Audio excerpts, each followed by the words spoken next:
I mean, I'm just Make it hit your happen, brain. John. Going live. I didn't say that. All John, right. edit there. John, edit there. Hello and welcome to Grumpolandia. Should I just start slurring it now? I could just be like rah rah rah rah rah At grumpy this time of night, basically, I'll be slurring the rest of the night. grumpies. Hey, I'm John Samuelson. I'm in Portland, Oregon. I'm a grumpy old teacher, and then there's another grumpy old teacher I know, and he's down in Orange County, and his name is. Tim Bedley. No, it's not Tim Bedley. Scott Bedley. There you go. Little does Scott know that he can only hear my sound effects and he can't hear his own. Only some of them work. Yes, Google, would you get on that, please? Google, we can hear that one. I can hear that one. I couldn't. Scott can hear that one. Scott, I was going to ask you. So here, let's jump right in here. Let's jump right in. I'll never mind the $250 I just dropped at Costco, which is the truth. I got those breakfast bars you told me. That was about, cheap. You got out cheap, John. I got a tent. I seriously bought a tent for the beach when I go to the beach tomorrow. I know, it's nice. Oh, okay. So wait, we're going to talk about education. So we're both educators. I was just calling my old jobs and trying to get my credit for my years of experience in Beaverton. So funny. It's like I'm calling them. They're like, "Were you a teacher?" And I'm like, "Right, I'm a teacher. That's why I'm calling you. I'm trying to get my years of experience." No, I was a cafeteria manager. I'm just some random dude that's calling. That's all. Right, I want to get my years of experience for subbing. Those that I want to move up the pay scale. I worked those 44 days for you back in 1993. So today I was watching the Google Hangout Education on Air thing. Did you I get was it? too. Okay, so it was about, I want to say 5 hours in the morning. Stopped at like 12:30 Pacific I time. watched for about 25 minutes before school started, and then I actually had to work, John. Oh, see, I don't have to work. Okay, that's good. Yeah, that's too bad. You didn't like put it on with your students that were like, shh, shh, Yeah. go do a test or something. We practiced Cornell notes with it. That's awesome. So I watched it for a little while, and the first one I saw was, did you see the panel? Is that what you saw where they were talking about stuff? Do you really want me to get into this, John? Do you really? I kind of do, yeah. Because I'll start grumping all right off the bat, buddy. Okay, that's good. That's what I want. That's the name of the show, so go for it. Well, okay, so here's my deal. Like, one of the problems... Okay, so, first of all, I'm not knocking the whole thing. I think it's cool that they're doing it. But they brought in this guy from Finland or whatever, so... everybody knows how great Finland is, right? They're awesome, yeah, I do know They that. are awesome. Even I know that. But so here's my problem with Finland. And when we get They're good at hockey. they're good at hockey. Yeah, everyone's beautiful there. No, the problem I have when we get compared to Finland in the United States education system is that Finland, unlike the U.S., probably has more of a homogeneous grouping of students, whereas in the United States we have such a diverse group of students, socioeconomics, language, culture, like everything you can think of, needs, whatever. I just think for a country that as big as ours to educate so many students with such a diverse population, I think we do a darn good job, John. I really do. And when we point to Finland and South Korea, it's just, to me, not a fair comparison because of those factors. Now, I'm not saying we can't get better. I know we can, but, and I'm not saying I don't like some of the things Finland's doing and talking about. Like, I love some of the things the guy was talking about, but I hate that comparison, and I get pissed off at it. Well, I was going to say, you know what the thing about the Finland Finland students are is when they take their standardized test, they always finish. And they finish fast. They don't even take In fact, they're standardized always tests. everything they do every day. They're always Finnish. That's what I'm wondering. Like, how do they compare us when they don't even take standardized tests there? Yeah, you know what I think a little bit of this the Wait, hold on. I need a recess break. okay I'll be right back. right because they'll take recess in Finland. I think it's a cultural thing too. I think that their teachers. I think that education is more. It's better respected there. Oh, I think totally. that that's part of it too. So they had a Finnish guy on. Do you remember his name? Was it Yes, Sir? John. Was it Sir Ken I can't remember the Finnington? name of like who are those two guys that were in 21 Drop Street? But I'm gonna remember That was some Jonah Hill and the really good-looking one. I forget it. Channing Tatum. Channing, Hell, whatever their names are. Jonah Hill and Channing Tatum. Get it right. Those guys are good. Jonah Hill was nominated for an Oscar for Wolf of Wall Street. Channing Tatum Yeah. was just is an all-around handsome gentleman that the ladies love. Yeah, you know what? Those two are amazing. And my point is, there's no way I'm gonna remember some Finnish dude's name. And I don't mean to be disrespectful to him. He was dry, and it wasn't very interesting to me personally. But I'm not gonna remember his name. No, but Okay. I'm sure he's a fantastic man. I'm not trying to knock him at all. Definitely, much love to the Finns. Yeah, way to go, Finland. All I remember is Finland is really good in hockey. Did we have to beat Finland for the gold medal in 1980? Probably. Was it we beat the Soviet Union and then but to win the gold we had to beat Finland, which was a big upset too, I think, in John, 1980. John, edit there. I'm serious. We'll go back and watch 30 for 30 and we'll get it straight. But I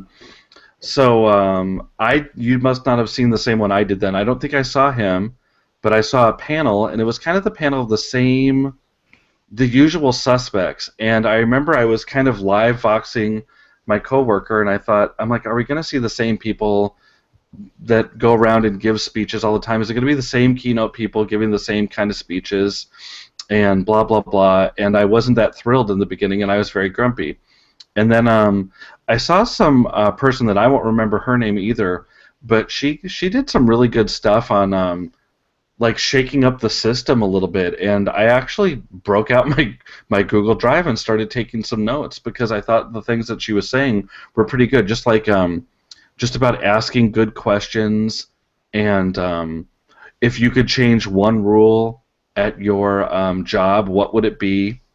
And just getting like some more in-depth questions for how they shake up things. And she was talking like from a business standpoint, but she said you could use it for education. And I thought, yeah, I like it. I like that a lot. And I'd never heard of her before. And I thought, this is why we need more voices than just the regular old-fashioned keynotes that are always out there. Nothing against you keynotes, but I've seen your stuff, and it doesn't change very much. And I want more action and less talking, less rhetoric, and more action. I used to talk all the time at conferences like they did, and you know what? I've stopped a whole lot because I don't really think I have anything interesting to say right now. And when I do, I'll think about presenting at a conference again. John, what are you talking about? You have a lot of interesting things to say. And listen, What keynotes, about if you're Costco? listening, you keynotes out there, John's coming for you. Yeah, I mean, I am coming for you a little bit. I mean, there's never even when I would do my presentations, I never did the same one twice. I always try to change it up. And even if I did a stupid 50 apps in 50 minutes and then another one like 3 months later, there's things that change. You've got to change the game up a little bit. And I think some of these people just go around and make a living at it. And I don't know. I just feel like I don't need to see you on a Google Hangout on air. Let's get some new voices into. And I thought that lady was pretty good. So it was interesting. You know what the funniest thing I thought that kicked me off to all this thinking on my little ADHD tangent was the taped stuff. I was surprised there was so much taped stuff for the I thought it was the Google Education Hangout on Air. And the funny thing was when they kicked it to the live Hangout on Air, they had so many problems. It was funny. Like they're like, refresh if my voice isn't in there, and I'm like, right, because you guys are taping all this stuff. Let's get to the Hangout on Air stuff. And they have Hangouts just as on air had problems, John. What are you talking about? I know. And I'm like, gosh. And they had that cool, they had like a cool little questioning system. And I saw somebody type in the question, hey, this is a cool little platform. Can we use this for like our school? And they're like, no, this is something Google's testing right now. It's not open, but we'll say that you liked it. I'm like, come on, Hangouts. You've been this way for about 2.5 years now. You need to update and get with the times so that people will start using them more. I would like them to allow us to upload our own sound effects, at least one. Yes, something. Or at least you could hear the sound effects that you're pressing. Or else you're just or else I could do this and you could do that and I wouldn't hear it maybe. We don't know. Try that. Try the gong, Scott. Try the gong. John, this just in. Uh-oh. Father Tim. He wants less sound effects. Are you kidding me? They interrupt his workout, and so. Oh, okay. Well, I watched that episode of the Bedley Brothers, and he was using. I thought it was you, but you told me it was Tim using so many sound effects. He's using a lot.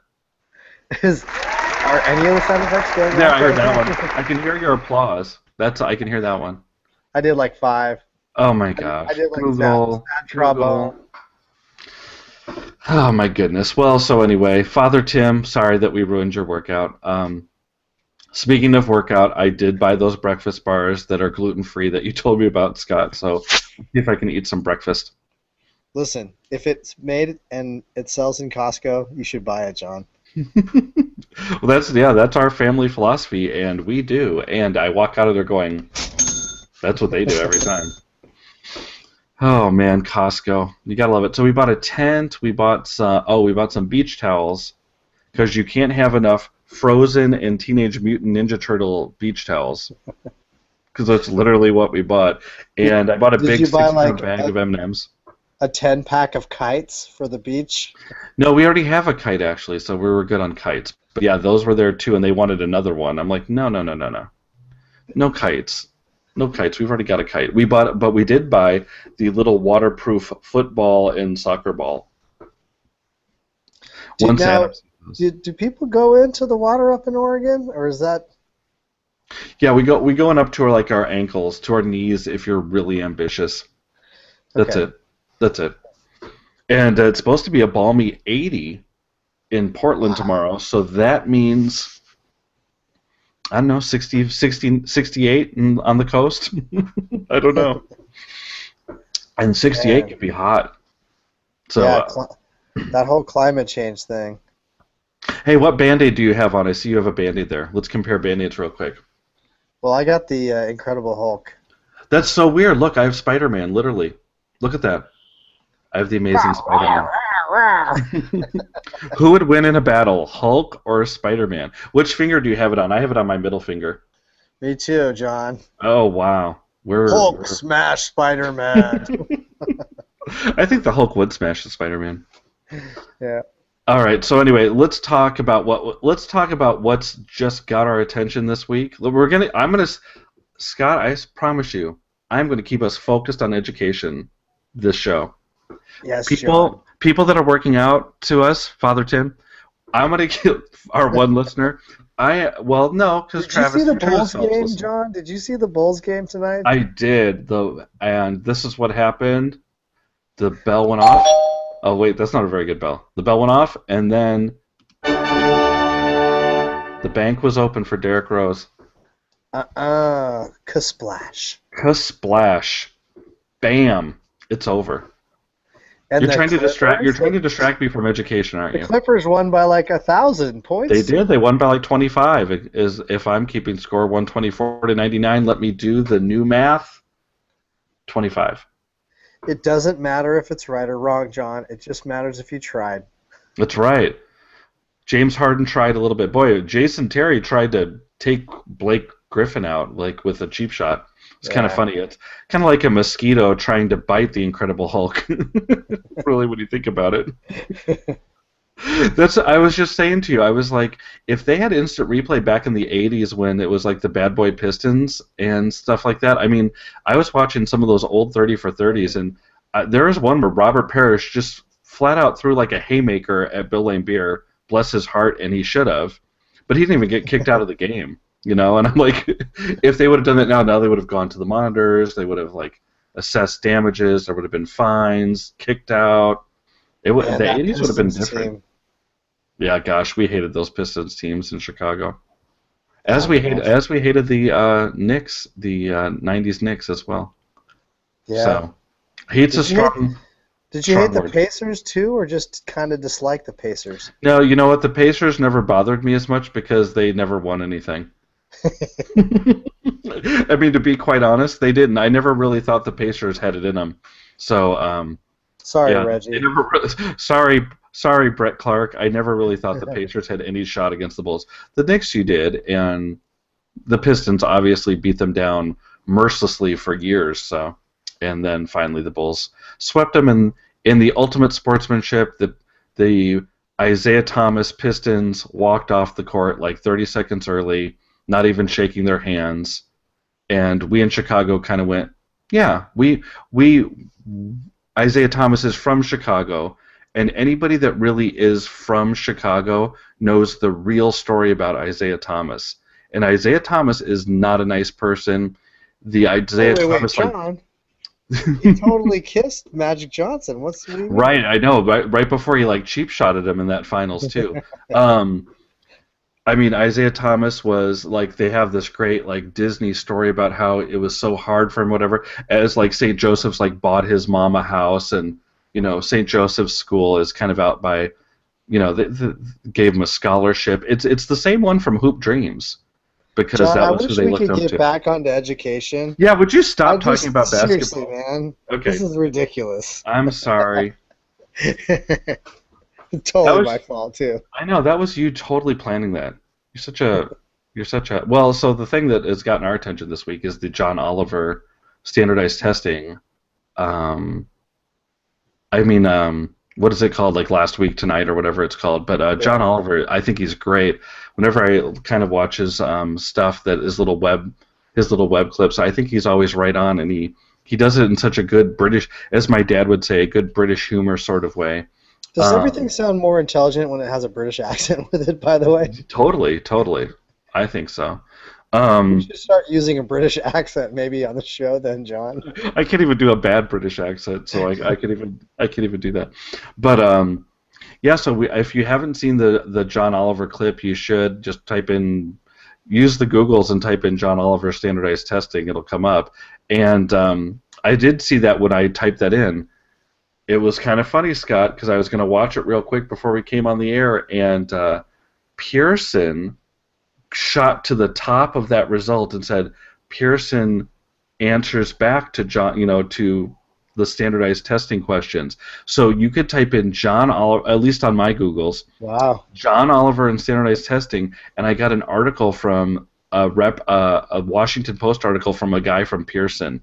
That's how much Wow. they paid to put that at the top of the rankings. So go to the videos part, and you'll see the John Oliver part. But yeah, and then I read what he said, and he didn't say anything that And was why worth would anything. Pearson do something like that, John? I know. That's so Gosh. odd to me that they would, really care if somebody was. Watching somebody mercilessly bash on them, I know. Well, so anyway, let's start with a little bit. So I broke it down. I told Scott that I took notes, and I have a little crib sheet in front of me. When you That's say the first time. cribs, I just I think said- of like Oh, MTV cribs, man. yeah. I could show you around my crib right now, but I'm trying to tilt my video up so you can't see all the mess that's at My the crib's level right covered here. with like toys and Legos and Yes. just My crib's junk. Well, my crib's covered with all our new Costco, so I've got like big packs of toilet paper and beach towels. Um, Yeah, who needs to like hoard when you can just have Costco? that's right. Oh man. So anyway, so it hit on right away. He hits on something that I truly can't stand. So I loved it, and that is the parody song "Get Me Pumped Up for Standardized Testing." Now, Scott, I wrote down some of the things. Get your test on. Roo. Come on, John. Right. Who let the test? Yeah, get your test on. No, it's so bad that Scott and I came up with a better one in like 20 seconds. I have the Voxer to prove it. And Scott was just freestyling. I bet we could freestyle one right now. It would be pretty good. Better than some of the ones that are out there. The S back again. Yeah, that was ours, so we did it to Time Warp. Let's do the S back again. It's just a number 2 pencil. And then a bubble in. It's a click. What you're thinking, Teflon? Yeah, see, we could do this all day long. And the thing is, I was telling him that I was actually going to start a doc. So when we have friend of the show, friend of Techlandia, Diane Main, right? Wouldn't you say Diane Main's a friend of Techlandia, Scott? We love Diane Main. She's amazing. If I've given you a ride in my car to the airport, you're a friend of Techlandia. And she was one of the illustrious many that I took. Did I tell you right now, Sarah the teacher? Not a friend of Techlandia right now. Not a friend of Techlandia. We are going to battle with the nuptials of Carl Lindgren Stryker and Ms. Victoria Olsen. If you did not hear, because I think everybody heard, if you're in the world of EdTech, that they're getting engaged. And if this comes as a shock to you, then you don't know them very well. But we have been trying to come up with a Brangelina type name. They're like the first couple of EdTech. They are now the first couple of EdTech with this engagement news. And so I thought that we needed a Pinterest board to help them start planning their wedding. And so we were going to use the hashtag. Allison and I came up with the hashtag Torkles. And it would be Tor for Victoria. That's what you call her. We usually call her Tor. And then Carl is Carl Lindgren Stryker, so we took his KLS. Even letters, very memorable. Well, so then everybody started going, oh, you know what, I think we should call it like Carl Toria or Katoria or something. And that's what Sarah the teacher said. And I said, you know what, you just messed it up twice. Torkles is very memorable. It's Torkles. Don't mess with me. If you want to battle me, don't battle an old grumpy old teacher. I will out Pinterest you any day of the week, Sarah the teacher. And I threw down. This was on the Voxer for EdCamp. There's like 50 people on that Voxer that are very serious. They don't even know. They don't know me. Are you kidding, John? I'm not kidding you. Really so that? I'm battling her. And so you know what I did just to spite her? All I know is that I'm now following Tortor's Ring on the Twitters. Yeah, and there's Tortor's Ring on the Twitters. She doesn't think I'm serious about this. She doesn't think I can't start up fake accounts. Are you kidding me? Sarah the teacher has no idea what kind of a mess she just walked into. You don't battle me on fake social media things that don't mean anything about anything. So anyway, right here I've got this. So Sarah starts these little work week hustles, and I didn't win this week because T, she walked 98,000 steps this week, so good for her. Good for her, by the way. But Sarah was beating me the whole time, and I went out today, and I just, if you can see on the bar, let's see if I can get it. There's Sarah T right below me because I went out and just started walking until you went walking, John? I just went walking until I beat her, and then I was like, "All right, see, I just beat you at Fitbit steps. You're not going to battle me. You're not going to battle me. You're not going to win in a Pinterest battle." So anyway, Sarah, long story short. Come on, everybody, Sarah. Right, the world will side with Sarah, but I'll be like the Detroit Bad Boys. You can all root against me, but I'm coming out on top. I got Bill Laimbeer right here. I'll push you down. Colors on right now, John, with the blue and red. I know, I do kind of have the colors on, don't I? So, anyway, so we've got Torkles as the hashtag, T-O-R, capital, it's hashtag T-O-R, capital K-L-S, Torkle, and you pronounce it like there's the silent E, but we're not putting the silent E in there, so. Torkles Pinterest board coming soon. It's not Carl Toria, but you can follow that one if you want, but you're just going with the loser. Just telling you. Just telling you now. Carl Toria sounds like a place you get carpet. Yeah, you know, David Terrio was saying like Carl Toria sounds like regal and majestic. You know how he starts going off on things. I'm just like, and then he called it Cartoria too. Cartoria? Yeah, he doesn't even know. It sounds like a Crown Victoria is what it sounds like. It sounds like sounds like an old. Carpeteria to me. Carpeteria. Yeah, 588-2300 Carl Toria. I don't know. So anyway, I don't even know what we were talking about, but I hate those testing songs. Back to John Oliver. I hate them. I hate them. And so what? Why so much hatred towards some amazing songs created to just pump kids up? It's for the kids, John. It's for the kids. The ones that they put in the show, in the show, were absolutely horrible. There's Test Taker Face. To the tune of Poker Face. At my Test Taker face. Here it is. Here it is. And then they had from must have been like 2 years ago. Test Me Maybe. Does that even get you pumped up? Hey, we got a number 2 pencil, and this is crazy, but I'm in school, so test me maybe. Right? What is that getting me pumped up for this? And yes, then the other yes, it is, John. Then the other one was, what does the test say? What does the test say? Get your number 2 pencils out. Get your number 2 pencils out. What does the test say? And so here, we found another one here. Let's see. You can't even really hear this one. It's so horrible.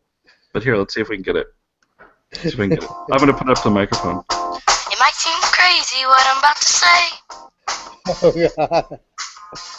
I'm happy to take my test today. I'm happy to take my test today. Sounds happy.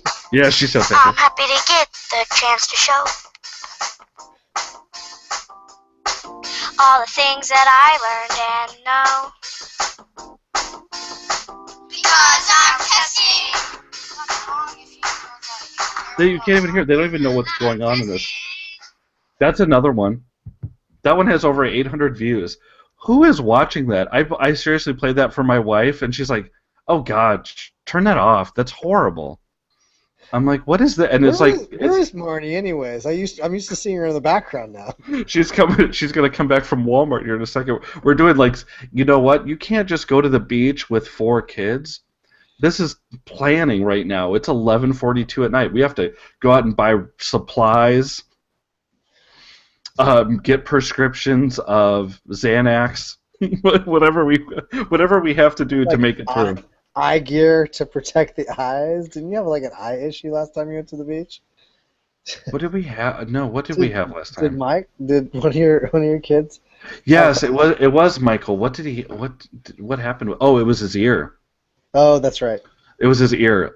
Scott, horrible. I have been to the ENT 3 times this week. You know this because I'm like, they're making me wait in the waiting room again. This is horrible. I'm on Voxer. I'm like, this is horrible. I've been here for an hour. I'm trying to keep a 2-year-old occupied for an hour.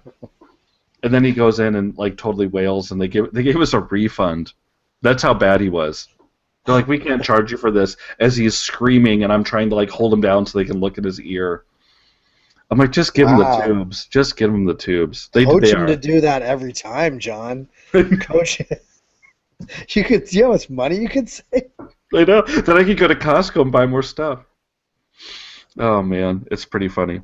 So anyway, those are that's my pet peeve is, or you know what's even worse is, and I didn't see a ton of them in that John Oliver thing, but when the teacher gets in the video and is like the star. That's a new thing too. I've seen a lot of those where they're not talking about testing, but I'm the teacher. I'm like, are you the star, or are the students supposed to be the stars? Because I thought school was about the students and not you getting up there and having like a background, the Supremes behind you. It's not Scott Bedley and the Supremes. John, you thought wrong. You thought wrong. I know. I guess I did. People are like, yes, it's me, Mr. Samuelson, and here I'm going to do this great song parody to Happy, and it's called Because I'm Testing. Look at me. Look at me. John, look at me. John, this just in. Father Tim has just released a test-taking song to Milli Vanilli's Girl You Know It's True. It goes like a little bit like this. Okay.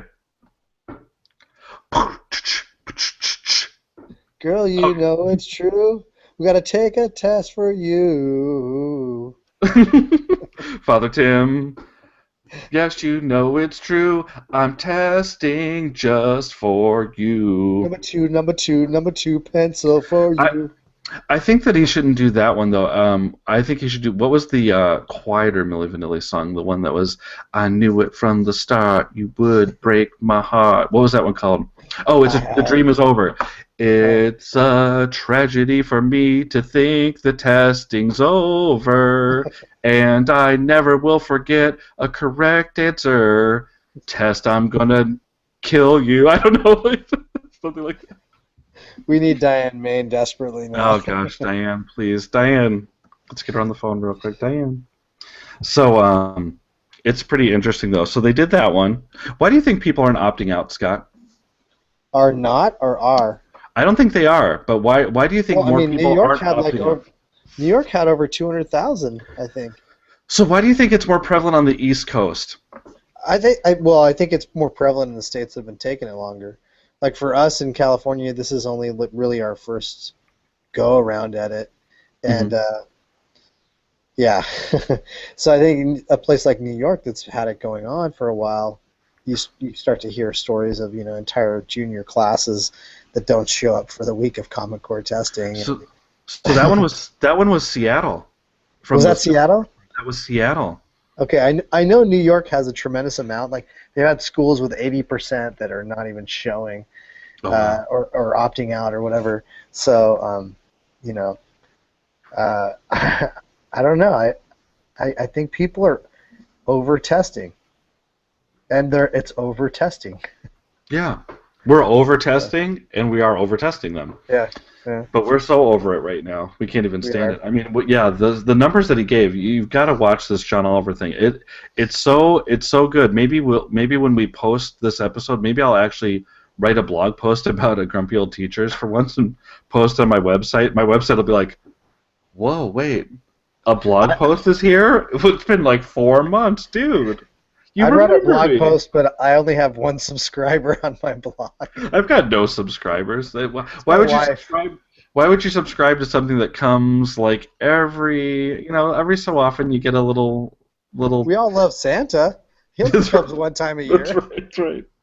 What's wrong with a one time a year blog? Oh Jeez. my gosh. So anyway, but yeah, I'll post this episode with it and write a blog post. You've got to see this one. I feel like parents should see this one. It's kind of an interesting thing. You know what I really liked about it was when there was the guy in Florida that said, I thought I would take the test to see it. It was like the guy with the master's degrees. And he's like, I have 39 masters, or not, I have two masters, and I teach 39 graduate classes, and I couldn't even get a passing score on the reading. And then John Oliver went, oh, would you like to brag about anything else? I'm like, right, that's the humble brag. There it is. Speaking of you keynote speakers that we were talking about earlier, the humble brag. Hey, you know what, Scott? I was just hanging out over there. Um, in my stepping group right there last week, we had Yeah. Kyle Pace and Joe Mazza. Remember How that? thankful are you for that, John? No. And you know what? I just ordered an Apple Watch. How thankful are you for that, John? But yeah, I thought it was funny that he busted him out for the humble brag. I love the humble brag. That is Listen, so awesome. I can't tell you how thankful I am that you're talking about humble brags. Because when you were in San Diego last week and hanging out with Joanne Fox and Ruben Hoffman, what happened? And Elizabeth Gould, what happened? We were up here in Orange County, right next to my house. Oh, were you in Orange County? Oh, that was when you met Kuros. Tell us about when you met Kuros. We passed in the hall, and I said, "Hey, what's up, John?" What did he say to you? Well, okay, so here's the whole story. You really want the story? I Okay, do. so All right. So Scott is now going to tell a story about George Kuros, who I love dearly. There's the gong of humble bragging. Okay, so go ahead. Because okay. I think it's funny when you tell him, because I'm pretty sure he knows your podcast. But go ahead. He probably doesn't. So I think he does. I went over there to say hi to because JRGO was over at a local conference, and Joanne Fox and Elizabeth Gould, and I just wanted to go say hi, and so Amy Fadege was down in town with some teachers and things like that from Northern Oh, California. Fadege was down there too? Yeah, Fadege was there. And Oh, so that's right. And Cashley Williams was Yes, there. yes. I remember Yeah. their Voxer. They were torturing me about the Bulls. Okay, That's let's right. not get back on basketball. Okay, go ahead. So I went over to say hi to people and stuff like that, and I started periscoping JRGO talking about Pear Deck, and kind of like showing the comparison to Cahoots. I think a lot of people know Cahoots, but not as many people know Pear Deck. So, anyways, a lady from Canada starts watching the Periscope, and I'm like, oh, awesome, you're from Canada, and I'm like talking to her, and she's responding with how you run Periscope. Did you say I'm surprised the Google Hangout went to your country's Wi-Fi because you have such weird laws? They haven't actually blocked Periscope yet in Canada. So. That's right, they're about to though. They need a periscope.ca web address. No, but John, she ends up knowing, like, she's like a buddy with George's wife.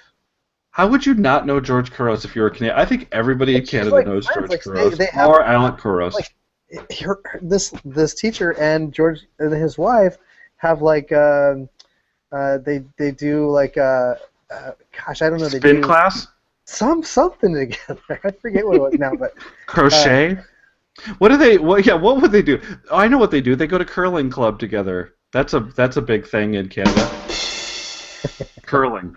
So I'm like, yeah, do you know George Couros? And she's like, who doesn't know George Couros? And I'm like, that's right. Like, Let's see. I know his wife, and we so I said, hey, listen, I was just we were periscoping, and somebody from Canada who knows your wife, or I see him in the hallway, and he's like, yeah, that's crazy. And he's like, so what are you doing? And I'm like, oh, I forget how the conversation really went at this point, but you know why? Because you were looking into his eyes, and you thought he's pretty dreamy. Lost. Yeah, I got lost. You get lost in his eye. That should be a testing song, "Lost in Your Eyes," Debbie Gibson. I get lost in a test. But we could change it now. We change it to let's just do a singing parody song, Grumpy Old Teachers. I get lost in Couros' eyes. And I feel my spirit rise. He's talking about classrooms of the future. But yeah, it's hard to hold a conversation with George. He's such a handsome gentleman. Yeah, I don't even remember a word he said. I was just, I'm just like, gosh, this guy's good looking. He should be in movies. Yeah. So, but he, a lot of the people that I heard talking really were inspired by his keynote there, and we walked down the hall for about 3 steps, and then I went my way, and he went his way. And his way, he was followed by everybody, and my way was by myself out to the car. So. But, it's kind of like Q, where everybody is following Adam Bellow around. Yeah. It's almost like some of those people they have that good magnetism that sometimes it's like they have it's like Elaine. Charisma, right? It's like Elaine on Seinfeld when she doesn't know she has the meat that Jerry has stuffed in the pocket, and the dogs are all following. You remember that one where Jerry's not eating the brisket or whatever it is, the lamb, and then he spits it out and puts it in the napkin, and then Elaine takes off with the sweater. Those are great Seinfelds. Something that my friend Mr. Brett Clark on the Twitters does not understand because he's never watched Seinfeld, which I find amazing. Wow. Amazing. Even for a young guy like him.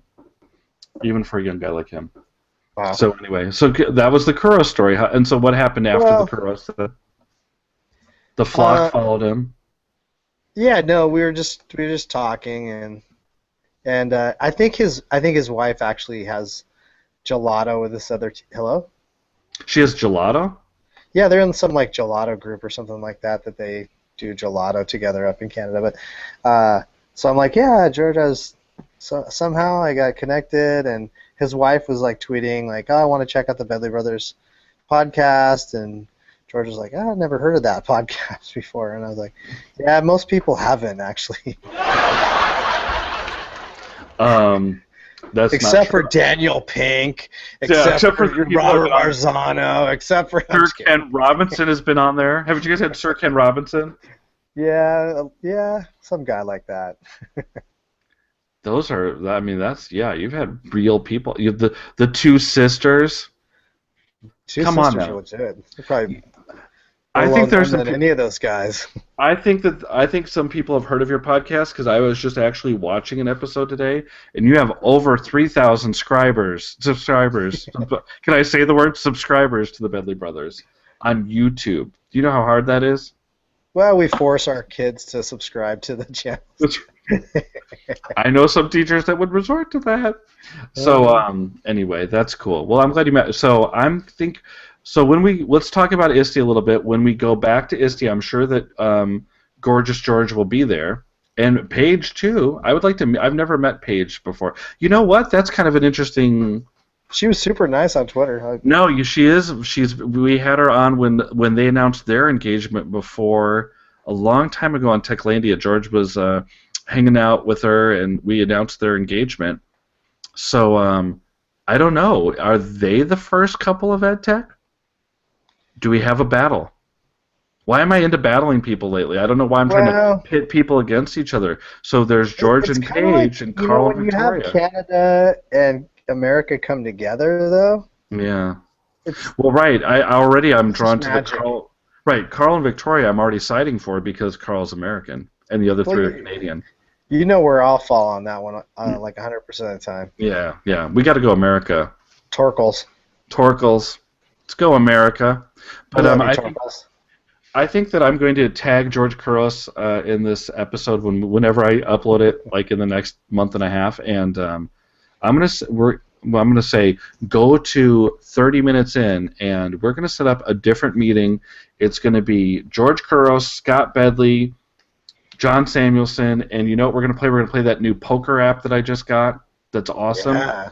And we're going to go to the Reading Street Terminal Market or whatever it is, and we're going to have some Amish food.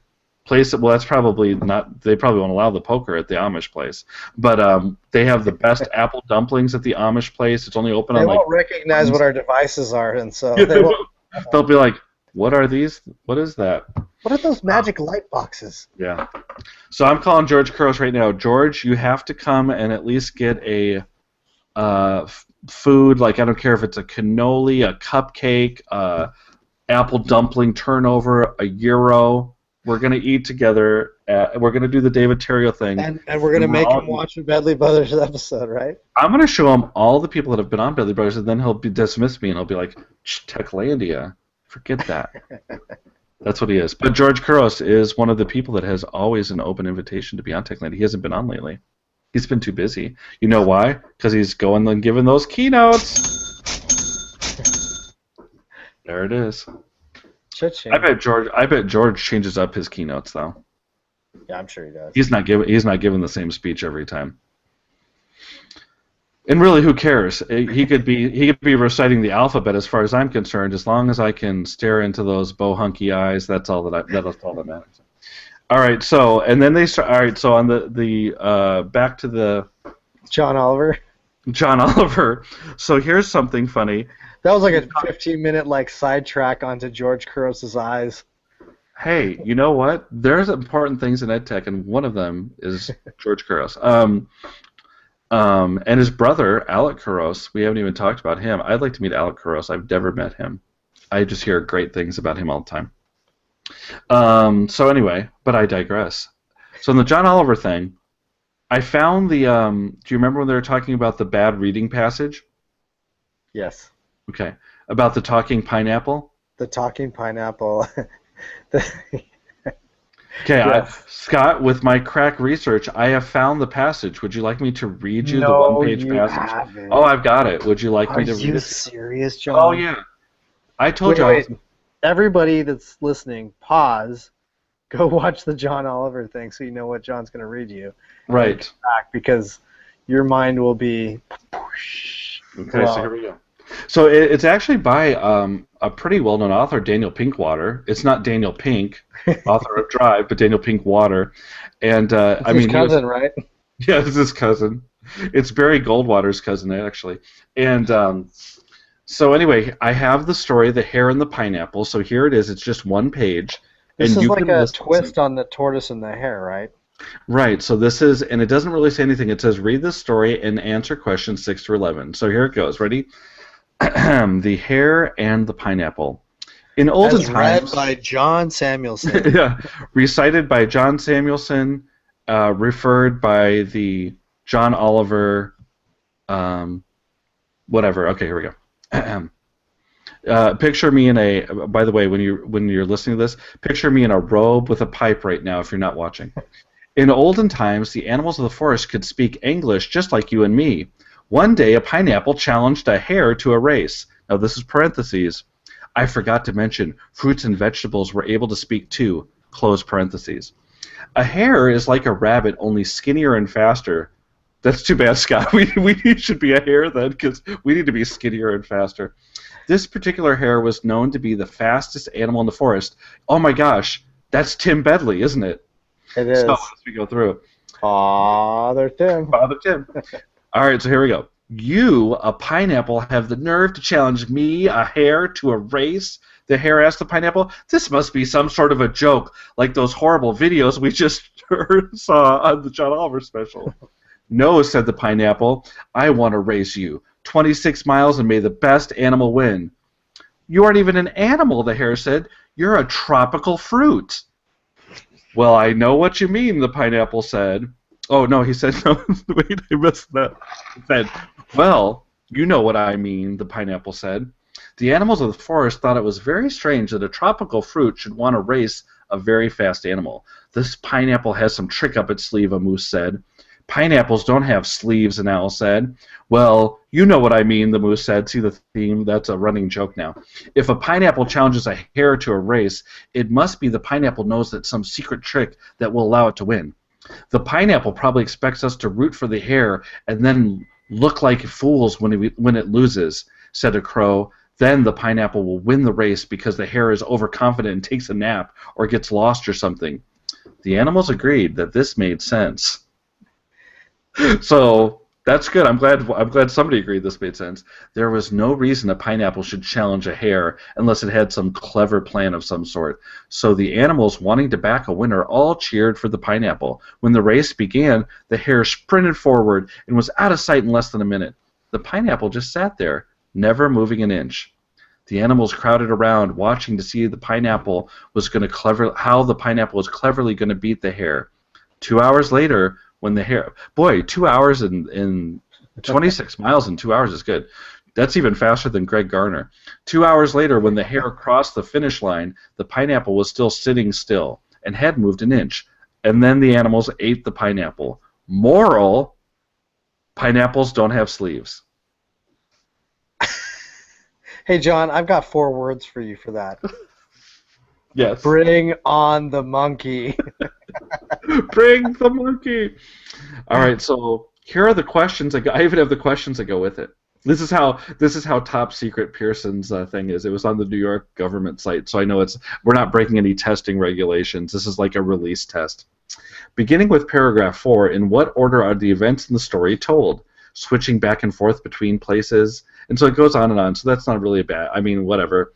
The animals ate the pineapple most likely because they were hungry, excited, annoyed, or amused. What would you say to that one? I would say, oh my god, hungry. Right? What was the 4? Hungry, excited, annoyed, or amused. I would say annoyed. I would say hungry after 2 hours of watching a pineapple. Yeah, he just sat there watching the pineapple. It wasn't moving. Which animal spoke the wisest words? The hare, the moose, the crow, or the owl? Oh god, I don't even want to try that one. Squirrel. It's E, the squirrel. Before the race, how did the animals feel towards the pineapple? Suspicious, kindly, sympathetic, or envious? Oh, I think they were envious.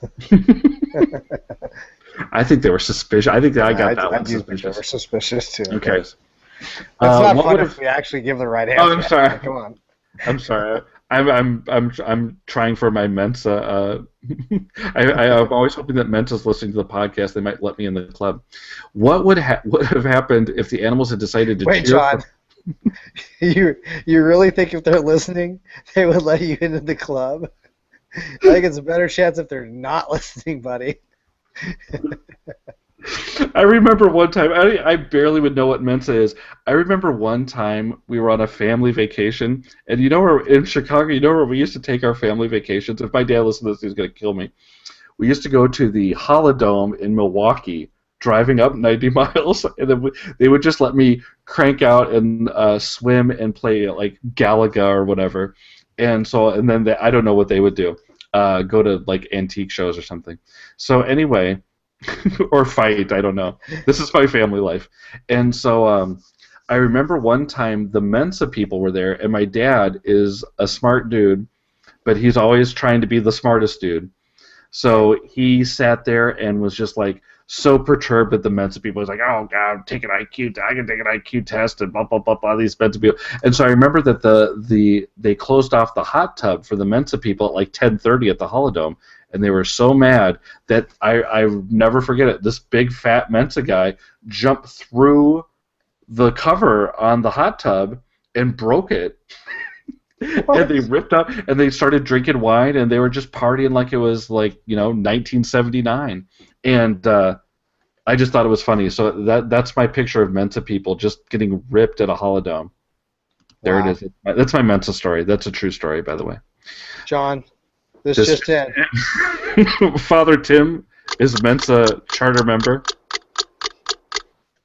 He's gone ahead and submitted an approval notice for you to join Mensa. He has that kind of pull, huh? He does. Hey, let me ask you a Mensa question. Okay, go ahead. Jane went to visit Jill. Jill is Jane's only husband's mother-in-law's only husband's only daughter's only daughter. What relation is Jill to Jane? On the mother side. I don't know the answer, but here's the next question, John. Here's the next question. This should sound like a Mensa question. What would have happened if the animals had decided to cheer for the hare instead of the pineapple? What do you think the answer is to that without me giving you the answers? Do you think the pineapple would have won the race? Do you think they would have been mad at the hare for winning? Or the hare would have just sat there and not moved? Or they would have been happy to have cheered for a winner? It depends on How do you answer that? How do you answer that question? It depends on if Vegas was involved with the outcome. Is Jimmy the Greek involved in this, and what are the odds? Do we give? I mean, it's a pineapple. Do we give it a plus 50 minutes? I don't know. When the moose, I just think if you want to confuse kids, talk about a pineapple and a hare racing. I mean, Daniel Pinkwater wrote this, and then when the moose said the pineapple has some trick up its sleeve, he meant that the pineapple is wearing a disguise, wants to show the animals a trick, has a plan to fool the animals, or is going to pull something out of its sleeve. That's the only one I can safely say I know. Gotcha. Oh my gosh. So there it is. That was the pineapple and the hare. They ate the pineapple. So, John, what did you say as far as the answer to Jane and Jill? Second cousins on twice removed. Jane's daughter. Jane's mother's husband is Jane's father. His daughter is Jane, and Jill is her daughter. So Jane's daughter. Did you look that up? Did you look that up on the Googles? Did I look what up on the Googles? Mensa? Yeah. Did you just go to the Mensa site and get like a practice question? No, this is I help create questions for Mensa, John. Oh, okay. Another one I created was this one. Hashtag totally a lie. In a foot race. Hashtag works for Pearson. In a foot race, Jerry was neither first nor last. Janet beat Jerry. Jerry beat Pat. Charlie was neither first nor last. Charlie beat Rachel. Pat beat Charlie. Who came in last? Who cares? Okay. Well, it has to be one of us. They came in last because we know Father Tim came in first. He did come in first, and he had leg weights on. That's right. No, it's Rachel. The answer is obviously Rachel. Come on. Yeah, well, the answer to everything is Rachel. Who is the best cast member on Friends? Rachel. Schwimmer. Schwimmer's such a dolt on that show. So anyway, I think that's pretty funny, and yeah, the John Oliver thing. I don't know if there's anything else we can say about it, but we would be remiss to say that he does start at the 10-minute mark and rips on Pearson for owning everything for the last 7 minutes. Yeah, it's really good. It's really good. And it's like a good thing because I've talked to a few people on the Voxer that have been giving some standardized tests in the last few weeks, and it drives them all insane. It really does. Any teacher, it drives them insane to sit there and... It's hard to see kids cry. Yeah. Especially over something that is meaningless and that is really costing billions of dollars and such incredible amount of time away from actual education and learning. It's insane. It's insane. I don't know what we're doing. And you know what I love about John Oliver? He takes it back. He's like, where did all this crazy testing start? And if you haven't stopped this podcast and gone and watched that, go spend the time on that. Yeah, don't watch us. Watch that. Yeah. Yeah, and we were both teachers before No Child Left Behind. Correct? Yeah. I don't remember before 2000. I don't remember we would take a standardized test, but there was no pressure on it. Mm-mm. No, and I remember that one time when I think one of our administrators in Las Vegas actually, I don't think I'm giving anything away here, because I think he got punished for doing this, but I remember that we started... Allegedly. Yeah, allegedly. I remember that he doesn't work there anymore, and he didn't right very soon afterwards. I remember that when you could start to kind of feel the tide turning a little bit, I remember like one of the first things we did at the staff meeting was we took the actual test from like the last year. They must have had an extra booklet or something, and hey, Marnie's we home. Dissected it. Yeah, Marnie came back. She got a cooler, it looks like. What else did you get at Walmart? I can see in the mirror. Yeah, she could see it in the mirror, right? OP.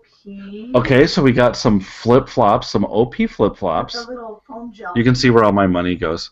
Okay, here we Ocean go. Pacific. I work too. Oh, she wants everyone to know that she works too. It's both of our money. Okay, go ahead.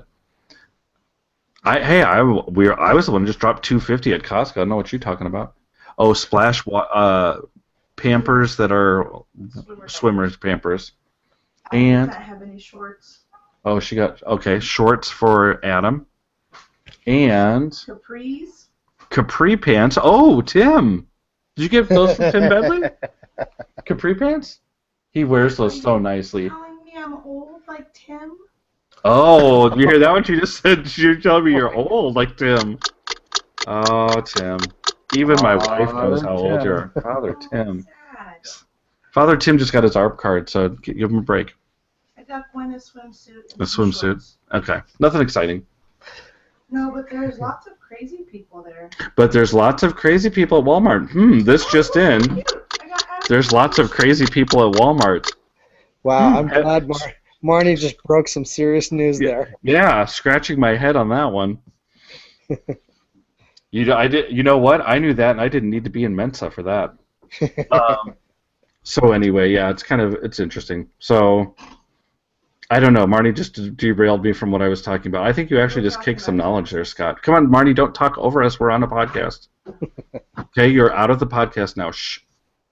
Okay. If something throws it. Wait, did she just throw something at me? So anyway. So yeah, Pearson. Yeah. I did. You know what? I actually did see last year. I did see the Craigslist ad for Pearson looking for graders. That was in Texas. Right. So I did actually see that like last year. That isn't. I think they're paying like minimum wage for that. They were paying. It was. I think it was either $10 or $15 an hour. It wasn't very much. No. I almost did it just because I wanted to like get in and infiltrate. And I was unemployed at the time. If you remember last year, Scott, I was unemployed at this time. It was a fun part of my life. Yeah, that I will remember fondly. This is when I had no. There's a couple companies that I would like to shout at right now. Yeah, can we give a shout at that company, not a shout out to them? Yeah, Just shout at them. Shout at them. So anyway, I don't know, but should we stop the episode? I thought we did a really good job of talking about education, except for when you took me. Don't ever talk about the Bulls again, because I'm thinking that Jeannie Reed might listen to the show and she's not listening to the basketball talk. Oh. Yeah, then she's one of our 4 listeners. I can name them all. Sorry, It only Jeannie. takes one hand. Yeah, sorry. Craig Yen might listen to it at some point. I don't think he really cares about sports either. Craig, my apologies to you. John, how do you think the Bulls are going to do in the next game? If they can win the next game, I'll be a lot happier. I'll put it that way. All right, yeah. we didn't even talk about ISTE yet. Okay, so let's. All right, so we've got to talk about ISTE. So I mean, we talked about like going on some odd date with George Kuros and eating cannolis. That's really the only reason I would go to ISTE is to go on a date with Scott Bedley and George Kuros. That sounds good. And go to the Reading Terminal Market or whatever it is. It's a really great food place. I'm very happy. And you know what? I don't want to say anything, Scott, but I was just talking to the person that works in our front office, and I've got a per diem for meals. All right. She's like, I love it. She's like, what else do you need? She's like, do you need some money for like a Parking. cab? And I'm like, yes, money for a cab. Rental car. Well, we can use it for a rental car. They're giving us $50 because we're staying out by the airport. So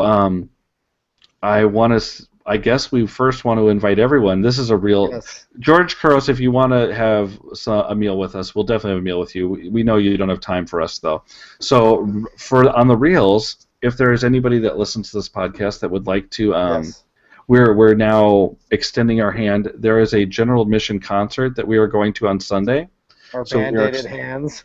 We are, yes, our band-aided superhero band-aided hands, and we are going to go and see the Violent Femmes, Why can't I get just one roof? Bare Naked Ladies, Ah. Pinch Me, If I had Pinch $1 Me. million, and then we're also going to see Colin Hay is also from Men at Work. I come from a land down under. I thought he was going to do I thought you were going to do Overkill. There's a lot of tests where we are from. It's just overkill. Day after day, we take tests. Night after night, we study for the test. There we go. Why can't I get just one Just one test? test. Why can't I get just one test? Guess Maybe it's something not that I gotta guess, but if I have to guess, I'll guess C. Why can't I get just one pencil? Why can't I get a number 2 pencil? Those are easy, people. We could make them up all day. We'll be here. And so anyway, it's on Sunday night, and it's right by the downtown area. So General admission it's tickets? general admission. Heck, I don't know. We'll buy you a ginger ale or whatever beverage you want if you just come up and say hi to us. Come on down. Come on It's gonna down. be fun. Sunday night. That is Sunday. June 28th, I believe, John. June June 28th. the year 2015. So if you're actually listening to this podcast in the year 2017, do not go to the Violent Femmes concert. We will not be there. It is already past the time of the concert. We will not be there. No. We're too late. Yes. But we will get back to you wherever ISTE is then, and we will see what concert is going on then. So just skip ahead about 60 Techlandia episodes and find out where we're going in 2017. And we also be going. Which Phillies game are we going to? Milwaukee, of course, because Carl L.S. is from the Wisconsin area, I've heard. I love Milwaukee. I just told a story about Milwaukee. Yeah, so which day are we going, Monday or Tuesday? You know who doesn't love Milwaukee? I know, and it is Kurt Rees. The only person to have claimed the title of Wisconsin principal but never been to Milwaukee in the 9 years he's lived there. What a horrible person. I know. They should send him back to New Mexico. They should send him back to South Dakota. They should send him back to Arizona. Yeah. Did he live in Arizona? I thought he did. No, I know he lived in New Mexico. You're right. Look at that. Look at our Kurt Rees history facts. We know a lot. Well, you spend enough time staring at his eyes, you learn a little thing too. No, he has some very dreamy eyes as well. Can you imagine like a George Couros, like Kurt Reese, like interaction? It might be an explosion of like just edulicious like gorgeousness everywhere. I think that might be my tweet of the night right there. I might just quote you on that one. No, it would be. I know. Well, I mean, I've been in a Google Hangout with both of them, and What? I don't know. I mean, it's magic. That's all I'm How gonna say. dare Magic. you? It's like I can hear the Coldplay song. I can hear him. Call it magic. Call it true. We call it testing. So, Yes, so get a number 2. Pencil out. is the listenership like Try your continuing to best. decline? With the more we sing, the listenership continues to decline, like from 4 to 2 now. We actually just gained a viewer right now. From Russia. Yeah, from Russia. He's going to type in the Q&A and he's going to be like, what is this? What this What is is. What is this bollocks? Oh, man. So anyway, all right. So, Isti, we want you to come up to, if you see us, come up to us and just say, hey. Yeah. And then and say, hey, you listen to Grumpy. You know what? Come up to us and say, hey, you listen to Grumpy Old Teachers or the Bedley Brothers or Ticklandia or one of them. We don't even care which one. And I don't know. I'll have something for. I might have like a sticker. I have so many extra stickers that I like to stick onto my John. Macs. Like I'll have some kind of EdTech sticker or something for you, and I will. Before we sign off 2 weeks in a row, because I got threatening emails from both of the companies that are so generous with the show. Oh gosh, and we forgot them last week. I know, it's just horrifying. Okay, well go ahead. You got it. You got the floor. The floor is yours. Chia, chia, pet. Hey everybody, if you're looking for a way to grow things on a clay head, Chia Pet is absolutely where you need to be.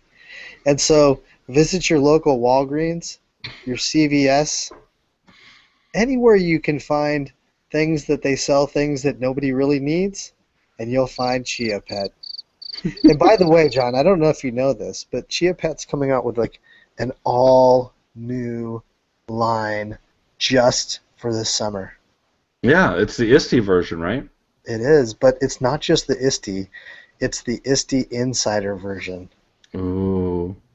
Is it a slice of pizza? It's not even a slice of pizza, John. But we'll announce some of those Isti Insider Chia Pets coming up soon on the Grumpy Old Teachers. The next generation. Yeah, the next generation. What have you guys worked out the whole pizza donation thing yet? Yeah, we have. Okay. You go You're to gonna- is it- Rose's Pizza and you donate money. Is it a secret or no? No, it's not a secret. Okay. I actually did a blog post on it. Okay, all right. So we have to like I think we should make a s'more or a Yes. tack or something.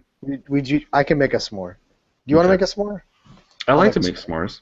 I do. That's a good tool, except for how much they charge. I use the free version. They have what? I just use the free version. Don't they limit you to like 6 s'mores and then they cut you off? I don't think so. I think I'd be more than that.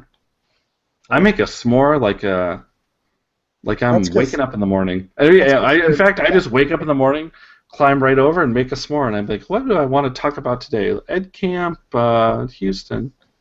I'll make a s'more. You want to talk about the good people at Floby, John. You know what? I don't know if you got. I have my head on, but let me just say, I just got my hair cut. Look at that. You know what that is? That's That's pure Floby magic right there. I didn't have to go anywhere. I just sat there. I was working on my s'more, making the tack, and I just started using my. That's how easy it is, and I didn't have to clean up because it gets sucked up into the vacuum. It's great. Look at that. It's even. Look at that receding hairline. Isn't that great? Look at that gray hair. Look at that. That's so good. But anyway, that's all because of Floby. Now I can feel like a new man when I go to the beach. Instead of having this big shaggy puffball on my head, now I've got a nice Floby trim that might make the ladies' heads turn. And the good people at Floby will also be offering free Floby haircuts in Philadelphia, John. That's right. You know what? Anyone that's attending ISTE can get a free Floby haircut.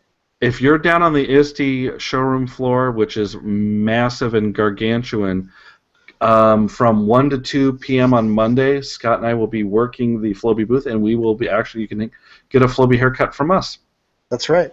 That's right. We're the guest because we're their spokespeople. And with their new attachments, they do hundreds of hairstyles, John, that are just mind-blowing. Mind-blowing, you say? That's the word I would have used to describe it, too. Oh, man, I saw the one where I was watching... You know what one of my favorite shows is, I have to say, Shark Tank. And I was watching where these gals from New Jersey were trying to get like the bicycle helmet that was like a faux hawk, and you could put it was like a bicycle helmet, but you could put a little like mohawk on it, and they were convinced it was the greatest idea. And they said, we're in 80s stores, and the Sharks are like, yeah, okay, so what's your sales? And then they told them the sales, and they're like, that averages $625 a year in each store. I'm like, oh, that's not very good. No, I think we could sell. I mean, we could sell. What's their worst selling Chia Pet model? The Chia Troll. The Chia Troll, right? Like those little 80s trolls with the hair. Yeah, I mean, we could sell $625 of those just at the ISTE alone. That's true. The Sharks told them to give up on that dream. Give it up. Give it up. All right. They're selling billions of dollars worth of those. Here, I'm going to put my hat on like Scott Bentley. It looks like I've got an earring in actually on that one. It does. I know. I'm kind of feeling California there. So No anyway, doubt about it. anything else we need to grump about? I think we covered the John Oliver thing, and maybe I will write a blog post and we will put that in there along with this episode.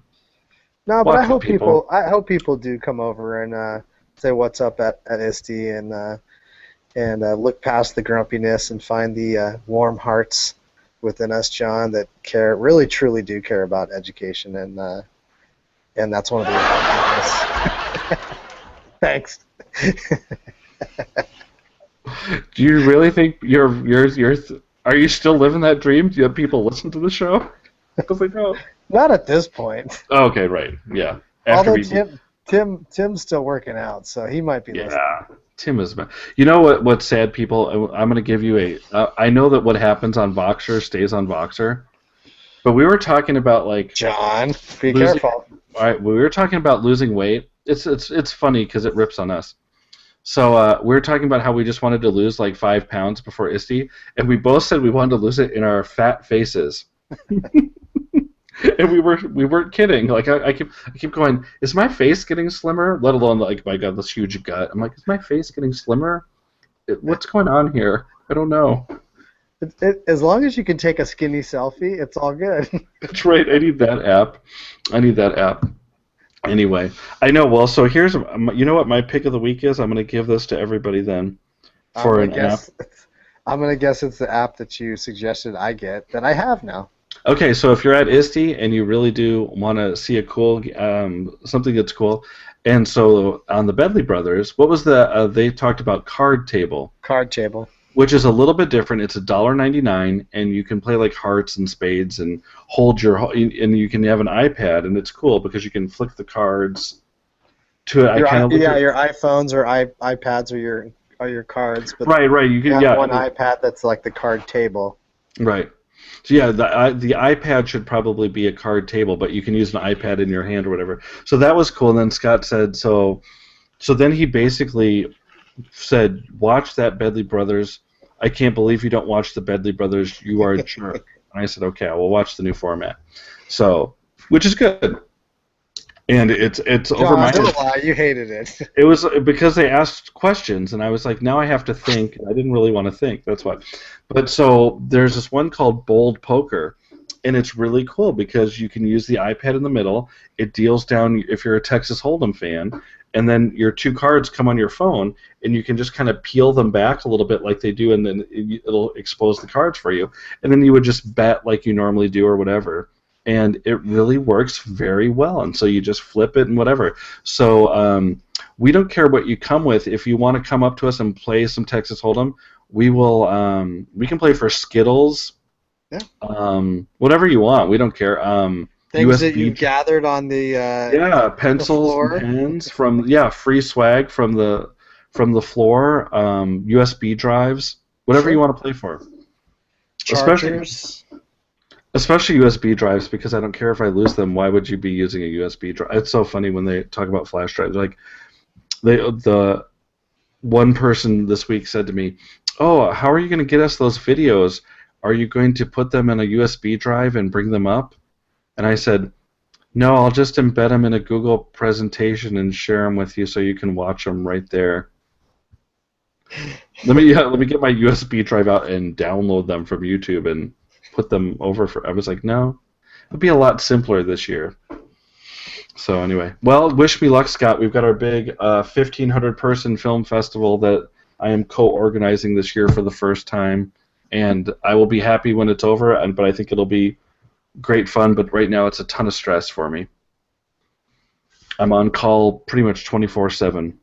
John, I think it's going to go great. I will take some video, though, and I guarantee you that some of their parody videos are much better than the ones they showed on the John Oliver show. I guarantee you. Or the other ones out there. Yeah, or the other ones out there. Interesting. Word to the wise, if you're going to do something with your kids about a song, though, actually let them know, like, maybe have them practice a couple times first or something, or have them show a little enthusiasm for what they're doing, and not go, because I'm testing, I have a number 2 pencil just for you. No, that doesn't work. Get a microphone. Just don't put your kids in a situation to have to sing a song about testing. Yeah. How about that? There's a switch. Why don't you? Kids, man. Yeah. Diane Main, when she does it, she just makes songs about learning targets. Go figure. Yeah. Yeah, that's good. Well, anyway, have a good one. Have a good week, Scott. I appreciate you being on here. Appreciate your time. I appreciate grumping with you, and I appreciate Travis listening to this long. Thanks, Travis. By the way, Travis Phelps, organizer of Ed Camp San Jose. An Olympian. General all-around guy. Is he an Olympian? Yes, he is. In synchronized swimming. That's my thing when everybody, they say, hey, do you know so-and-so? And I don't know him. I'll just go, oh, the Olympian? That works great. No, I got you on that one. You're going with the Michael Phelps thing. Travis Phelps, Michael Phelps. Just threw out, the Olympian? Try that one, everybody. Works great. Oh, yeah, that's a good one. There's one, too, me to you. Scott, where can the people find you on the Twitters? They can find me at SCOTTEACH on the Periscopes. On the Periscopes. By the way, Periscope was great. I watched the whole Mayweather fight on it. I did too. Yeah, it was great. For free. Oh, I love hacking. Hack the system. Michelle Cordy would be so happy. I felt guilty not paying my $100 for that fight, though, John. I felt guilty for that 1 second. Then I realized I was going to drop $250 at Costco, and it didn't faze me then. All right, we will catch you next time on the flip side.